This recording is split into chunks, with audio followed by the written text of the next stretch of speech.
Welcome back to our channel.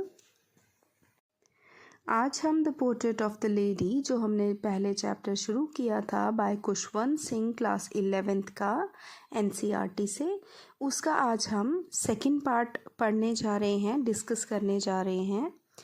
तो हमने जहाँ छोड़ा था उसके बाद हम शुरू करेंगे। तो it goes like this. When I decided to go abroad for further studies, I was sure my grandmother would be upset. I would be away for 5 years and at her age one could never tell. अब खुशवंत सिंह कह रहा है कि जब मैंने decide किया कि अब मैं अब्रॉड जाऊंगा, अब्रॉड मतलब अपनी कंट्री से बाहर जाऊंगा फॉर फर्दर स्टडीज़, आगे की पढ़ाई के लिए, तो मुझे पक्का पता था कि मेरी जो ग्रैंड मदर हैं, जो मेरी दादी माँ हैं, वो और ज़्यादा अपसेट हो जाएंगी। रीज़न क्या था कि अब मुझे पूरे 5 साल उनसे दूर रहना पड़ेगा और उनकी एज ऐसी थी जैसे कि वो इतने ज़्यादा बूढ़े थे तो कोई कुछ कह भी नहीं सकता था कि पता नहीं हम मिलें या ना मिलें, ठीक है। But my grand mother could, she was not even sentimental. पर मेरी ग्रैंड मदर ने कुछ अलग ही करके दिखा दिया। वो क्या था कि वो इमोशनल तक नहीं हुई। She came to leave me at the railway station but did not talk or show any emotion. वो मुझे बेशक छोड़ने तो आई थी रेलवे स्टेशन पर ना उन्होंने बात की मुझसे कोई और ना ही कोई इमोशन दिखाया। इमोशन यानी कि जैसे कि वो दुखी हुई होंगी उसके जाने से या कोई आंसू, उन्होंने कुछ भी ऐसा शो नहीं किया। हर लिप्स मूव्ड इन प्रेयर, उनके लिप्स जो थे वो लगातार प्रेयर बोल रहे थे। Her mind was lost in prayer, और उनका माइंड भी, उनका दिमाग भी कहीं ना कहीं वो प्रेयर में ही डूबा हुआ था। Her fingers were busy telling the beads of her rosary, उनकी फिंगर्स जो थी वो बिजी हो गई थी। क्या था कि उनके हाथों में माला थी जिनको वो कंटिन्यूसली जप कर रहे थे उसका, ठीक है।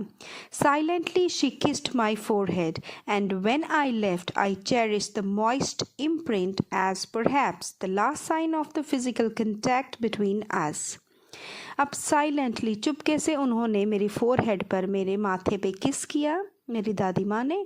और व्हेन आई लेफ्ट, और जब मैं वहाँ से गया, आई चेरिश्ड मतलब कि मुझे वो अच्छा लग रहा था कि जो उनका जैसे इम्प्रिंट, जैसे कि उनका जो एक फ़िज़िकल जो मेरा और उनका कांटेक्ट हुआ था उनके मेरे माथे पर जो उन्होंने किस किया था, मैं उस चीज़ को एंजॉय कर रहा था। ऐसे मैं सोच रहा था कि मे बी ये हमारा लास्ट फिज़िकल कांटेक्ट हो। इसका मतलब है कि पता नहीं जब मैं नेक्स्ट टाइम आऊँ वो मुझे दिखे या ना दिखे। But that was not so. After 5 years I came back home and was met by her at the station. पर ऐसा नहीं हुआ। जब मैं 5 साल बाद वापस आया तो वो मुझे स्टेशन पर ही मिल गई। She did not look a day older, वो ज़रा सी भी और बूढ़ी नहीं हुई थी। मतलब मैं जैसा छोड़ के गया था वो वैसी की वैसी ही थी। She still had no time for words and while she clasped me in her arms, I could hear her reciting her prayers. उनके पास आज भी शब्दों के लिए कोई टाइम नहीं था। जब उन्होंने मुझे अपनी आर्म्स में पकड़कर जैसे मुझे हग किया, जैसे मुझे गले से लगाया, तो मैं सुन पा रहा था कि वो अभी भी प्रेयर ही बोल रही थी। Even on the first day of my arrival, her happiest moments were with her sparrows, whom she fed longer and with frivolous rebukes. Even जिस दिन मैं आया, 5 सालों बाद मैं आया, और मेरे आने के पहले दिन में भी उनके जो हैप्पीएस्ट मोमेंट्स थे, वो मोमेंट्स जिनमें वो खुश थी, उनके जो सबसे ज़्यादा खुशी के पल थे, वो उनकी स्पैरोज़ के साथ थे जिनको वो फीड करा रही थी काफ़ी लंबे समय से, और उन्हीं के साथ कुछ भी जैसे बातें कर रही थी बर्ड्स के साथ। बर्ड्स हैं वो उनकी बातें अच्छे से समझ रहे हों। In the evening a change came over हर, पर शाम को अचानक से उनके बर्ताव में चेंज आ गया। शी डिड नॉट प्रे, वो उन्होंने प्रे नहीं किया, उन्होंने प्रेयर नहीं की। जो मैं लॉन्ग टाइम, जब से मैंने होश संभाली थी, मैं उनको देख रहा था कि वो प्रेयर कभी मिस नहीं करती थी, पर अब उन्होंने प्रेयर मिस की। She collected the women of her neighbourhood, got an old drum and started to sing. अब उन्होंने क्या किया, अपने महल्ले की औरतों को इकट्ठा किया, एक पुराना सा ड्रम यानी कि ढोल की कुछ वो लेकर आई और वो गाने शुरू हो गई. For several hours she thumped the sagging skin of the dilapidated drum and sang of the homecoming of warriors. अब बहुत सारे घंटों तक वो जो ड्रम था उसकी जो ढीली ढाली स्किन थी उसको बजाती रही और कौन से गाने गाती रही? Of the home coming of warriors. जो वॉरियर्स होते हैं, जो सैनिक होते हैं, जब वो बहुत देर के बाद वॉर से वापस आते हैं, जंग से वापस आते हैं, जो उस टाइम जो गाने गाए जाते हैं वो वाले सॉन्ग्स गाने लगी. We had to persuade her to stop to avoid over straining. हमें उनको किसी तरीके से मनाना पड़ा कि भाई अब बस कर दो, नहीं तो आपको ज़्यादा स्ट्रेस हो जाएगा, ज़्यादा स्ट्रेन हो जाएगा. That was the first time since I had known her that she did not pray. कि वो खुशवंत सिंह कहता है कि जब से मैंने उनको देखा है ये पहली बार ऐसा हुआ है कि मैंने उनको प्रेयर करते हुए नहीं देखा. The next morning she was taken ill. अगली सुबह वो बीमार हो गई. It was a mild fever and the doctor told us that it would go. वो हल्का सा बुखार था और डॉक्टर ने हमें कहा कि वो तो चला जाएगा. But my grandmother thought differently. पर मेरी grandmother कुछ अलग ही सोच रही थी. She told us that her end was near. उन्होंने हमें बताया कि अब उनका आखिरी समय पास आ गया है. She said that since only a few hours before the close of the last chapter of her life she had omitted to pray, she was not going to waste any more time talking to us. उन्होंने हमें बताया कि उनकी ज़िंदगी के last chapter में वो भूल गई या फिर उन्होंने किसी तरीके से प्रेयर जो है वो स्किप कर दी, प्रेयर नहीं की और अब वो कुछ भी समय वेस्ट नहीं करेंगे हमसे बातें करने के लिए. We protested. हमने बहुत उनको मनाया. But she ignored our protest. पर उन्होंने हमारी हर बात को इग्नोर कर दिया. शी ले peacefully in bed praying and telling her beads. वो आराम से अपने बेड पर चली गई और वो प्रे करने लगी और अपनी जो माला है वो उसका जाप करने लगी. Even before we could suspect her lips stopped moving. Even हमें पता चलता उससे भी पहले उनके जो लिप्स थे वो मूव करना बंद कर किए.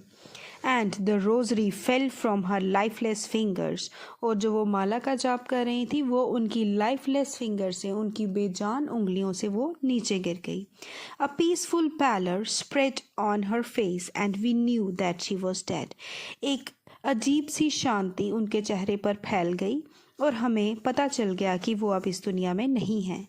We lifted her off the bed and, as is customary, laid her on the ground and covered her with a red shroud. और हमने उनको क्या किया, बेड से उतार कर नीचे रख दिया जैसे कि एक कस्टमरी था, जैसे रिचुअल्स होते हैं. और हमने उनको ग्राउंड पर रखा, ज़मीन पर रखा और उन पे एक लाल चद्दर या कोई कपड़ा जिसे कह सकते हैं वो हमने उनके ऊपर दे दिया. After a few hours of mourning, we left her alone to make arrangements for her funeral. अब हम लोग काफ़ी दुखी थे पर कुछ घंटों के बाद हमने उनको अकेला छोड़ दिया और हम अरेंजमेंट्स करने लगे उनके फ्यूनरल के, यानी कि उनकी जो अंतिम यात्रा के. In the evening, we went to her room with the crude stretcher to take her to be cremated. अब शाम को हम उनके कमरे में गए स्ट्रेचर लेकर जिसमें उनको डालकर क्रीमेशन तक, जो उनकी क्रीमेशन करनी थी वहाँ तक उनको लेकर जाना था. The sun was setting. सूरज डूब रहा था. And had lit her room and veranda with a blaze of golden light. अब सूरज डूब रहा था और सूरज की जो गोल्डन लाइट, जो उसकी येलो और ऑरेंज जो उस कलर की जो रोशनी है, उसने उनका रूम और वेरांडा जो है वो जगमगा दिया. ठीक है. We stopped half way in the courtyard. अब हम चलते चलते कोर्टयार्ड, जैसे मैंने पहले बताया था, आंगन में चलते हुए आधे ही रास्ते रुक गए. वो क्यों रुक गए? All over the veranda and in her room right up to where she lay dead and stiff wrapped in red shroud, thousands of sparrows sat scattered on the floor. अब पूरे वेरांडा में और उनके कमरे तक भी जहाँ पर उनको रखा गया था रेड कलर के कपड़े में ओढ़ाकर, thousands of sparrows, वो मतलब पूरा उन्होंने फ्लोर भर दिया था, इतनी स्पैरोज आ गई थी. There was नो चिरपिंग, पर कोई भी स्पैरो कोई आवाज़ नहीं कर रही थी, कोई चहचहा नहीं रही थी। We felt sorry for the birds, हमें बर्ड्स को देखकर बहुत दुख हुआ। And my mother fetched some bread for them, और मेरी मम्मा अंदर से जाकर कुछ रोटी के टुकड़े लेकर आ गई। She broke into little crumbs, उन्होंने उन रोटियों के छोटे छोटे टुकड़े किए। The way my grandmother used to, जैसे मेरी ग्रैंड मदर किया करती थी। And threw it on to them, और उन टुकड़ों को उन बर्ड्स की तरफ फेंक दिया। The sparrows took no notice of the bread, पर जो पक्षी आए हुए थे, जो स्पैरोज आई हुई थी, उन्होंने ब्रेड को बिल्कुल भी नोटिस नहीं किया, उन टुकड़ों को नोटिस ही नहीं किया, ऐसे इग्नोर किया जैसे कि वो सिर्फ और सिर्फ हमारी दादी माँ से ही मिलने आए थे। When we carried my grandmother's corpse off, they flew away quietly. जब हम अपनी ग्रैंडमदर का कॉप्स, जो उनकी डेड बॉडी थी, वो उठाकर लेने लगे, ये बर्ड्स जो थे ये भी चुपके से चुपचाप उड़कर चले गए।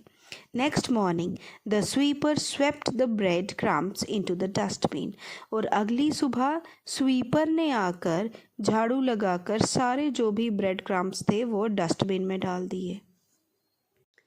So that was all about the chapter The Portrait of a Lady by Khushwant Singh. बेटा, अगर आपको इस चैप्टर में कोई भी परेशानी होगी, कुछ नहीं समझ आया होगा, तो you can drop your comments, और हम इसके जो भी एग्जामिनेशन बेस्ड क्वेश्चंस हैं, जो इम्पोर्टेंट क्वेश्चंस हैं, वो अपनी नेक्स्ट वीडियो में शेयर करेंगे। तो डू वॉच और next videos for next updates. अब आपसे मिलते हैं नई वीडियो में एक नए चैप्टर या नई टॉपिक और नई शुरुआत के साथ। Till then take care and will be meeting in our next video.